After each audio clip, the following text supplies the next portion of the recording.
नमस्कार दोस्तों, आपके अपने YouTube channel base of education Mantra में आपका स्वागत है।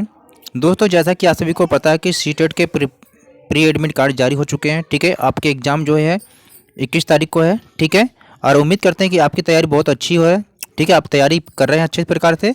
तो आज की सेशन में हम करने वाले हैं सीटेट में पेपर 2 की तैयारी, सोशल साइंस। ठीक है, आप सभी को पता है कि सोशल साइंस में जो क्वेश्चन पूछे जाते हैं वो NCERT बेस होते हैं, यानी कि 6 to 8 की NCERT की किताबों से, और कुछ पेडागोजी के क्वेश्चन पूछे जाते हैं।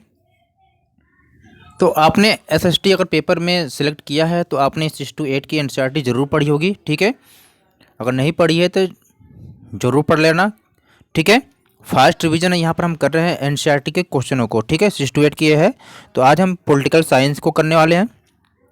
ठीक है, तो ये क्वेश्चन के माध्यम से हम रिवीजन करेंगे। तो चैनल पर पहली बार विजिट कर रहे हैं तो चैनल को सब्सक्राइब कर लेंगे। ठीक है, और वीडियो को लाइक शेयर जरूर कर देना। ठीक है, अगर आपने इससे पहले के हिस्ट्री और ज्योग्राफी को नहीं देखा तो प्लेलिस्ट या डिस्क्रिप्शन बॉक्स में जाके जरूर देख लेंगे। ठीक है, प्लेलिस्ट में सीटेट SST 2024 जनवरी नाम दिया गया है, उसी में सारी वीडियो है। चलिए पहले क्वेश्चन को देखते हैं। संविधान के संदर्भ में निम्नलिखित कथनों पर विचार कीजिए। पहला कथन कहा जा रहा है कि जिन देशों के पास अपना संविधान होता है वे सभी लोकतांत्रिक देश होते हैं। ठीक है, दूसरा कथन कहा जा रहा है कि संविधान समाज के मूलभूत स्वरूप का निर्धारण करता है। अब उपयुक्त कथन में से कौन सा कथन सही आपको बताना है। तो दोस्तों यहाँ पर ध्यान देना आपको है कि यह कोई ज़रूरी नहीं है कि जिसके पास संविधान अपना नहीं है वे सभी देश क्या लोकतांत्रिक ही हो। ठीक है, यानी कि यहाँ पर ऑप्शन जो है 2 सही हो जाएगा, पहला गलत हो जाएगा। ठीक है, क्योंकि यह आवश्यक नहीं है कि जिन देशों के पास अपना संविधान होता है वे सभी लोकतांत्रिक देश होते हैं। उदाहरण के लिए अगर देख लिया जाए चीन, वेनेजुएला। ठीक है, इसलिए अतः क्या पहला कथन असत्य हो जाएगा। संविधान उन आदर्शों को सूत्रबद्ध करता है जिनके आधार पर नागरिक अपने देश को अपनी इच्छा व सपनों के अनुसार रख सकता है। अतः केवल दूसरा जो विकल्प सही हो जाएगा। ठीक है, अगला क्वेश्चन यहाँ पर है कि संविधान सभा के गठन से संबंधित निम्नलिखित कथनों पर विचार कीजिए। ठीक है, संविधान सभा के गठन के बारे में निम्नलिखित कथन पर विचार करना है। पहला कथन है कि 1934 में भारतीय राष्ट्रीय कांग्रेस ने संविधान सभा के गठन की मांग को पहली बार अपनी अधिकृत नीति में शामिल किया। दूसरा कथन कहा जा रहा है कि भारत में संविधान सभा का गठन दिसंबर 1946 में किया गया। अब आपको बताना क्या कि उपरोक्त कथन में से कौन से कथन असत्य है, आपको बताना है। देखिए, आपको जो गलत कथन है वो आपको बताना है। ठीक है, तो गलत कथन के लिए आपको ध्यान देना है क्या कहा जा रहा है। ठीक है, तो देखिए आपको गलत कथन में आपको बताना है। तो यहाँ पर जब देख पा रहे होंगे तो ये जो आपका जो पहला वाला कथन है, ठीक है, पहला वाला कथन जो आपका दिया हुआ यहाँ पर है, देखिए यहाँ पर क्या है कि दोनों कथन सही है, पहला भी सही है दूसरा भी सही है, और यहाँ पर आपको गलत कथन पूछा है तो इसमें से कोई गलत नहीं है, इसलिए ऑप्शन क्या हो जाएगा, डी यहाँ पर राइट हो जाएगा। ठीक है, क्योंकि 1934 में आपने जानते कि 1934 में भारतीय राष्ट्रीय कांग्रेस ने क्या संविधान सभा के गठन की मांग को पहली बार अपनी अधिकृत नीति में शामिल किया था। ठीक है, और दिसंबर 1946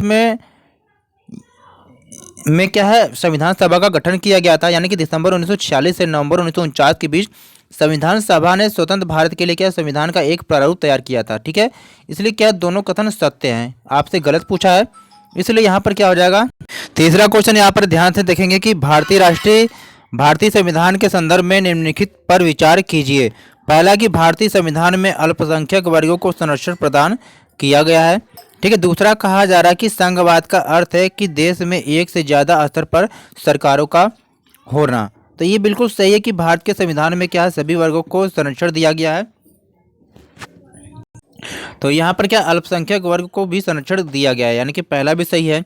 दूसरा कहा जा रहा है कि संघवाद का अर्थ देश में एक से ज़्यादा स्तर की सरकार है। ठीक है, तो बिल्कुल सही है कि संघवाद का जो अर्थ है देश में एक से ज़्यादा स्तर पर सरकार का होना है। ठीक है, तो दोनों कथन सही है यहाँ पर।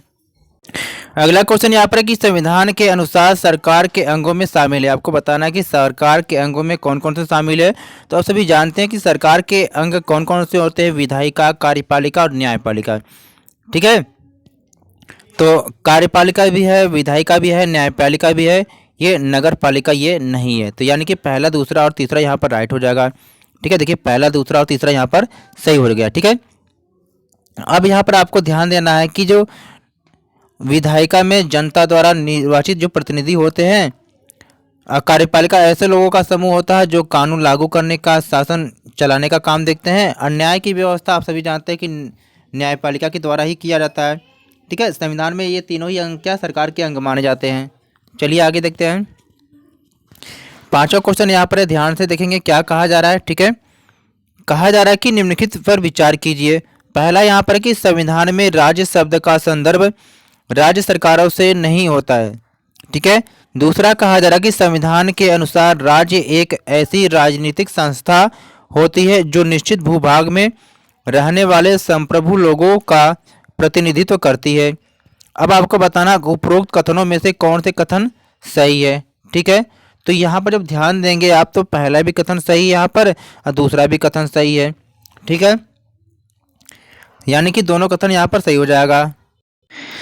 संविधान में राज्य शब्द का संदर्भ राज्य सरकारों से नहीं होता है।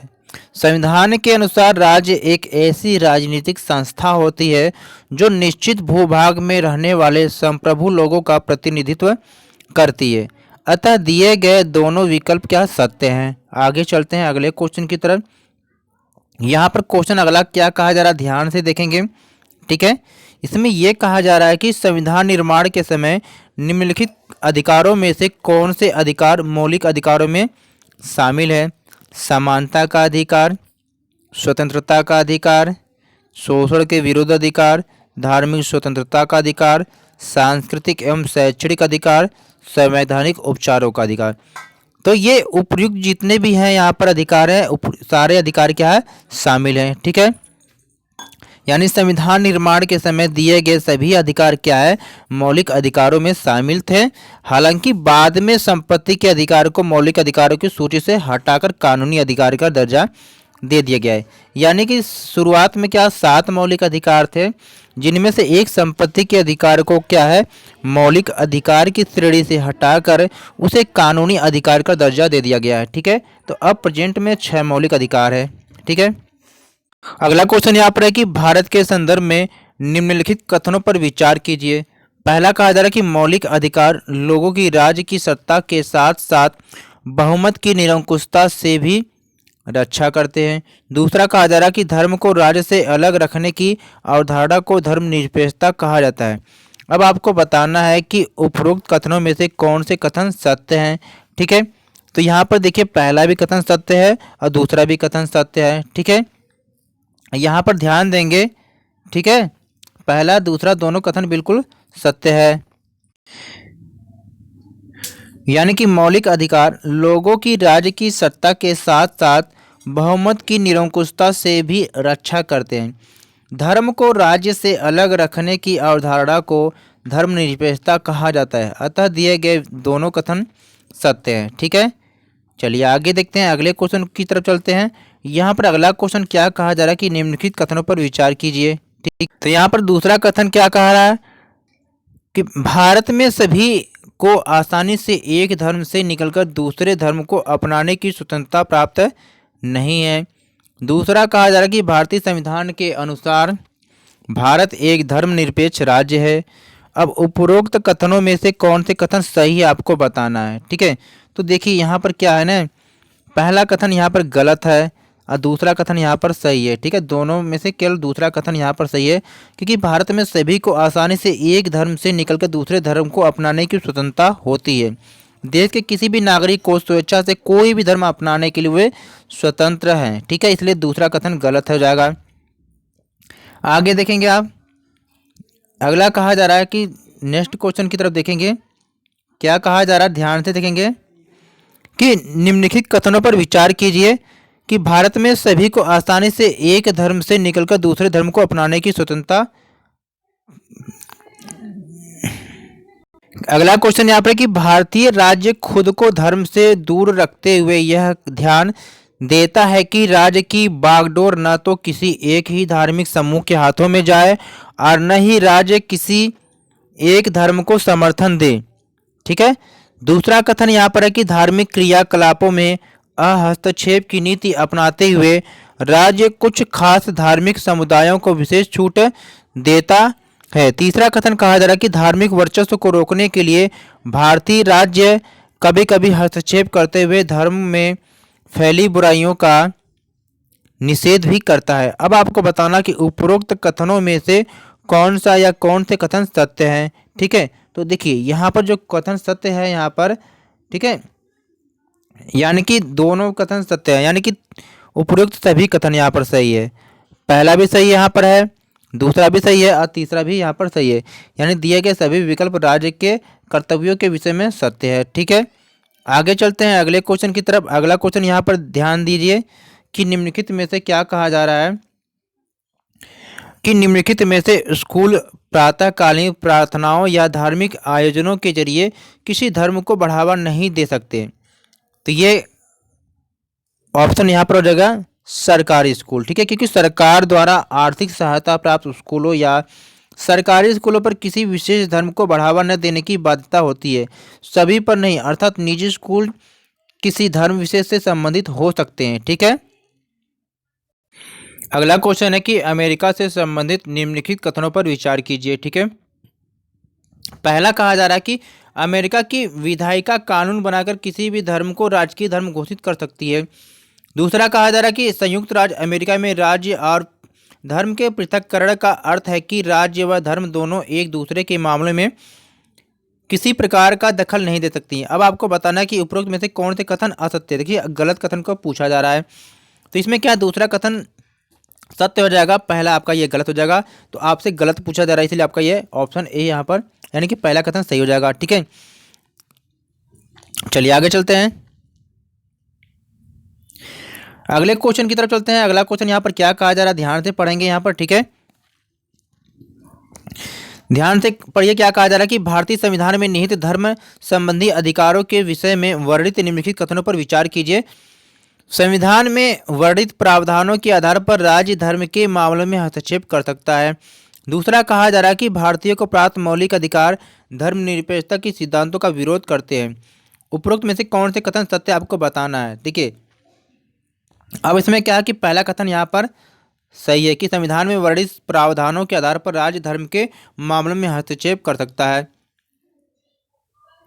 अब ध्यान देंगे कि संविधान धर्म में हस्तक्षेप की सीमा की कटौतियां निर्धारित करता है, यानी कि भारत में कानून बनने के बावजूद व्यक्ति के मौलिक कर्तव्यों का हनन अभी तक बना हुआ। यही कारण है कि आज भी संविधान व्यवस्था की आवश्यकता बनी हुई है और इन अधिकारों का होना हमें उनके उल्लंघन के प्रति संवेदनशील बनाता है और उनके खिलाफ आवाज़ उठाने की हिम्मत देता है।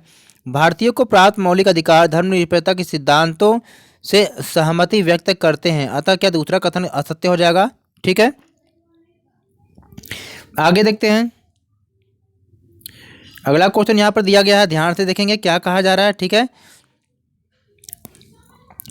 कहा गया है यहाँ पर कि निम्नलिखित पर विचार कीजिए। 2004 में फ्रांस में कानून के द्वारा धार्मिक अथवा राजनीतिक चिन्हों और प्रतीकों को धारण करके स्कूल में आना वर्जित कर दिया गया। अगला है कि फ्रांस के अप्रवासी लोगों ने इस कानून का समर्थन किया। उपरोक्त कथन में से कौन सा कथन सत्य है आपको बताना है। तो यहाँ पर केवल ए सही हो जाएगा, यानी कि पहला वाला यहाँ पर सही हो जाएगा। ठीक है, क्यों सही हो जाएगा, क्योंकि 2004 में कानून द्वारा विद्यार्थियों के इस्लामिक बुर्का, यहूदी टोपी या बड़े बड़े ईसाई क्रॉस जैसे धार्मिक अथवा राजनीतिक प्रतीकों व चिन्हों को धारण कर स्कूल में आना वर्जित कर दिया गया। 2004 में बने कानून का अप्रवासी लोगों ने घोर विरोध भी किया। ठीक है, आगे चलिए, आगे चलते हैं अगले क्वेश्चन की तरफ। अगला क्वेश्चन यहाँ पर कहा जा रहा है, क्या कहा जा रहा है, ध्यान से पढ़ेंगे यहाँ पर। ठीक है, निम्नलिखित कथनों पर विचार कीजिए। सार्वभौमिक मताधिकार का अर्थ है कि देश के सभी वयस्क नागरिकों को वोट देने का अधिकार। बिल्कुल सही है, जिनकी उम्र 18 साल हो जाती है। लोगों का निर्णय ही लोकतांत्रिक सरकार का गठन करता है और उसके कामकाज के बारे में फैसला देता है। उपयुक्त कथनों में से कौन से कथन सत्य है आपको बताना है। तो पहला भी कथन सत्य है, दूसरा भी सत्य है। ठीक है, चलिए आगे चलते हैं अगले क्वेश्चन की तरफ। अगला क्वेश्चन यहाँ पर दिया है, क्या कहा जा रहा है कि निम्नलिखित कथनों पर विचार करिए। ठीक है, यानी अगला कथन क्या कहा जा रहा है यहाँ पर ध्यान से देखेंगे कि जनता द्वारा संसद के लिए चुने गए सभी प्रतिनिधियों में से एक समूह सरकार बनाता है। दूसरा है कि संसद सरकार को नियंत्रित करती है और उनका मार्गदर्शन करती है। उपरोक्त में से कौन से कथन सत्य हैं। तो पहला भी सत्य है, दूसरा भी सत्य है। ठीक है, चलिए आगे चलते हैं। तीसरा क्वेश्चन यहाँ पर कि निम्नलिखित में से कौन से निकाय, ठीक है, निम्नलिखित में से कौन से निकाय संसद के अंगों में शामिल है। देखिए संसद के जो अंग होते हैं लोकसभा, राज्यसभा और राष्ट्रपति। राज्यसभा भी है, लोकसभा भी है, राष्ट्रपति है, विधानसभा नहीं है क्योंकि विधानसभा राज्यों में होती है। तो यहाँ पर पहला, दूसरा और तीसरा यहाँ पर सही हो जाएगा और इसके लिए विकल्प क्या हो जाएगा, बी हो जाएगा। ठीक है, चलिए आगे चलते हैं। अगला क्वेश्चन है क्वेश्चन नंबर 4 कि भारतीय संसद क्या कहा जा रहा है, ध्यान से पढ़ेंगे कि भारतीय संसद देश की सर्वोच्च कानून निर्माती संस्था है। ठीक है, राज्यसभा व लोकसभा में क्रमशः 245 व 545 सदस्य होते हैं, जिनके सभापति व अध्यक्ष क्रमशः उपराष्ट्रपति व राष्ट्रपति होते हैं। ठीक है, उपरोक्त कथन में से कौन से कथन सत्य है? तो देखिए ये पहला कथन है। ठीक है, तो ये पहला सही हो जाएगा, दूसरा यहाँ पर गलत हो जाएगा। क्यों गलत हो जाएगा? क्योंकि देखिए यहाँ पर कहा गया है कि राज्यसभा के जो सभापति होते हैं वो, ठीक है, तो उनके वो अध्यक्ष कौन से, उपराष्ट्रपति हो गए राज्यसभा के अध्यक्ष, और लोकसभा के जो अध्यक्ष होते हैं राष्ट्रपति न होकर लोकसभा के अध्यक्ष होते हैं। ठीक है, इसलिए दूसरा कथन यहाँ पर गलत हो जाएगा। ठीक है, चलिए आगे चलते हैं।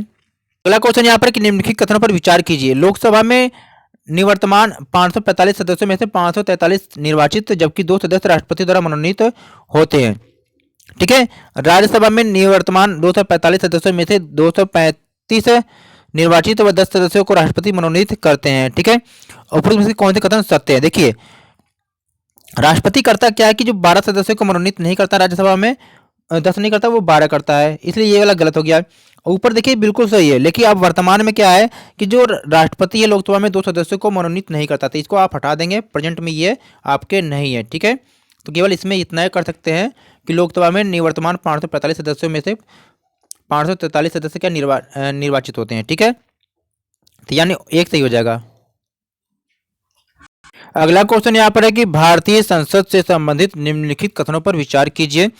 पहला कि कार्यपालिका ऐसे लोगों का समूह होती है जो संसद द्वारा बनाए गए कानूनों को लागू करने के लिए मिलकर काम करते हैं। ठीक है, दूसरा कहा जा रहा है कि प्रधानमंत्री लोकसभा में सत्ताधारी दल का मुखिया होता है, जिसकी सलाह पर राष्ट्रपति मंत्रिपरिषद की नियुक्ति करता है। उपरोक्त में से कौन से कथन सत्य है? देखिए पहला भी सही है, दूसरा भी सही है। ठीक है, चलिए आगे देखते हैं। अगला क्वेश्चन यहाँ पर ध्यान से देखेंगे, क्या कहा जा रहा है। कहा जा रहा है कि राज्यसभा मुख्य रूप से राज्यों के प्रतिनिधियों के रूप में काम करती है। दूसरा कहा जा रहा है कि विधि निर्माण संबंधी प्रस्ताव को पहले लोकसभा में पेश किया जाता है, तत्पश्चात राज्यसभा में। तीसरा कहा जा रहा है कि राज्यसभा लोकसभा द्वारा पारित कानूनों की समीक्षा करती है व आवश्यकता पड़ने पर संशोधन भी कर सकती है। चौथा कहा जा रहा है कि राज्यसभा के सदस्यों का चुनाव विभिन्न राज्यों की विधानसभाओं के निर्वाचित सदस्य करते हैं। अब देखिए यहाँ पर आपको क्या कहा गया है। ठीक है, तो यहाँ पर आपसे पूछा कि क्या पूछा गया है, यहाँ से कहा जा रहा है कि कौन सा कथन असत्य है, आपको गलत कथन बताना है। देखिए तो यहाँ पर क्या है कि जो बाकी जो कथन थे वो सही थे। ठीक है, यानी कि बाकी जो कथन थे पहले सही था, तीसरा सही है, चौथा सही है, दूसरा गलत है। क्यों गलत है? क्योंकि कोई जरूरी नहीं कि जो कानून निर्माण की जो प्रक्रिया है पहले लोकसभा में ही पेश हो, ये लोकसभा है राज्यसभा दोनों में से किसी में भी प्रक्रिया शुरू हो सकती है। ठीक है, चलिए तो इसलिए आपका क्या है, यहाँ पर आपसे गलत पूछा था। ठीक है, गलत पूछा है तो यहाँ पर ऑप्शन क्या है आपका 2 वाला सही हो जाएगा। ठीक, केवल 2, यानी कि ऑप्शन यहाँ पर बी हो जाएगा। ठीक है, आगे चलते हैं अगले क्वेश्चन की तरफ। अगला क्वेश्चन यहाँ पर क्या कहा जा रहा है कि प्रश्नकाल के माध्यम से सांसद सरकार के कामकाज के बारे में जानकारियां हासिल करते हैं व इसके माध्यम से संसद कार्यपालिका पर नियंत्रण भी रखती है। दूसरा कहा जा रहा है कि लोकतंत्र के स्वस्थ संचालन में विपक्षी दल एक अहम भूमिका अदा करते हैं। वे सरकारी नीतियों व कार्यक्रमों की कमियों को सामने लाते हैं और अपनी नीतियों के लिए जन समर्थन जुटाते हैं। तीसरा कहा जा रहा है कि सरकार सांसदों के प्रश्नों से सरकार को भी महत्वपूर्ण फीडबैक मिलता है, वह सरकार भी चुस्त रहती है। अब आपको बताना कि उपरोक्त कथनों में से कौन से कथन सही है। तो देखिए यहाँ पर जो है ना तीनों के तीनों कथन बिल्कुल सही कहा जा रहा है। पहला भी सही हो जाएगा, दूसरा भी कथन सही हो जाएगा और यहाँ पर तीसरा कथन भी सही हो जाएगा। तो इसके लिए ऑप्शन क्या दे रखा है, ऑप्शन डी दे रखा है, बिल्कुल राइट है। ठीक है, आगे चलते हैं अगला क्वेश्चन यहाँ पर ध्यान से देखेंगे क्या कहा जा रहा है। कहा जा रहा है कि आरक्षण के संबंध में निम्नलिखित कथनों पर विचार कीजिए। पहला कि अल्पसंख्यक समूहों के हितों को सुनिश्चित करने हेतु संसद में विशेष वर्गों अनुसूचित जाति व जनजाति के लिए स्थान आरक्षित किए गए हैं। दूसरा कहा जा रहा है कि संसद में महिलाओं के प्रतिनिधित्व हेतु 33% सीटें आबादी के अनुसार आरक्षित की गई हैं, जिन्हें बढ़ाकर 50% किया जाना प्रस्तावित है। उपरोक्त में से कौन से कथन सत्य है, आपको ये बताना है। ठीक है, तो इसमें क्या है, आपको सत्य बताना है। तो पहला कथन यहाँ पर बिल्कुल सही हो जाएगा। ठीक है, ध्यान से देखेंगे। ठीक है, चलिए आगे देखते हैं। ये आपका गलत हो जाएगा। अगला क्वेश्चन यहाँ पर क्या कहा जा रहा है, ध्यान से देखेंगे कि कानून के संदर्भ में निम्नलिखित कथनों पर विचार कीजिए। ठीक है, क्या कहा जा रहा है, आपसे कहा जा रहा है कि कानून के शासन के संदर्भ में निम्नलिखित कथनों पर विचार कीजिए। पहला कहा जा रहा है कि इसका अर्थ है कि सभी कानून देश के सभी नागरिकों पर सख्ती से लागू होंगे। दूसरा कहा जा रहा है कि इसके द्वारा सभी प्रकार के अपराधों के लिए एक निश्चित सजा व प्रक्रिया का प्रावधान किया गया है। अब उपरोक्त में से बताना कि कौन से कथन असत्य हैं, यानी कि आपको गलत कथन को बताना है।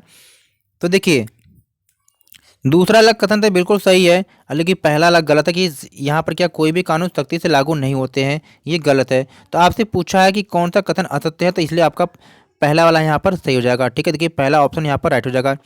तो दोस्तों यहाँ पर हमने कंप्लीट किया पॉलिटिकल साइंस के क्लास 8 के महत्वपूर्ण क्वेश्चन आंसर को।